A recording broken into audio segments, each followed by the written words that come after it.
একের পর এক নাটক আর্জেন্টিনার ম্যাচগুলো নিয়ে। দর্শক, এবার গুয়াতেমালার বিপক্ষেও আর্জেন্টিনার প্রীতি ম্যাচ ক্যান্সেল হয়ে গেল।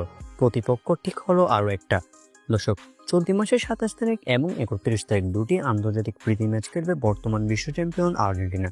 কিন্তু প্রতিপক্ষ যেন খুঁজে পাচ্ছে না আলবিসেলেস্তারা। কিছুদিন আগে চূড়ান্ত হয়েছিল আর্জেন্টিনার প্রতিপক্ষ গুয়াতেমালা, যে গুয়াতেমালার বিপক্ষে 31 তারিখ প্রীতি ম্যাচে মাঠে নামবে আলবিসেলেস্তারা। কিন্তু ফিফার কড়া নিষেধাজ্ঞার কারণে গুয়াতেমালার বিপক্ষে এবার ম্যাচটি বাতিল করা হয়েছে।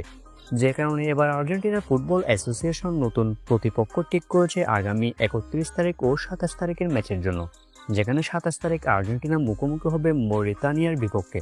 দর্শক, এই দলটির ফিফার র্যাঙ্কিং হলো 115 নম্বর, অর্থাৎ 115 নম্বরে অবস্থান করছে মরিতানিয়া। অন্যদিকে ফিফার র্যাঙ্কিংয়ে 2 নম্বরে অবস্থান করছে আর্জেন্টিনা। কোথায় 2 নম্বর আর কোথায় 115, আকাশ পাতাল তফাৎ দুই দলের মধ্যে। এই দলের বিপক্ষে খেলে প্রস্তুতির কোনো কিছুই পূর্ণ হবে না আর্জেন্টিনার। যেখানে ব্রাজিল খেলছে ফ্রান্স আর ক্রোয়েশিয়ার বিপক্ষে, সেখানে আর্জেন্টিনা এমন নরম দলের বিপক্ষে প্রীতি ম্যাচের মাঠে নামবে। এই মরিতানিয়ার বিপক্ষে 27 তারিখ, অর্থাৎ আর মাত্র কিছুদিন পরেই আন্তর্জাতিক প্রীতি ম্যাচে মাঠে নামছে আলবিসেলেস্তারা। 27 তারিখের পর 31 তারিখ আরও একটা ম্যাচ খেলবে তারা। তবে 31 তারিখ কোন দলের বিপক্ষে ম্যাচ খেলবে আর্জেন্টিনা সেটা এখনো প্রকাশ হয়নি। আর মাত্র 2-1 দিনের মধ্যে 31 তারিখের ম্যাচের প্রতিপক্ষ নিশ্চিত হবে।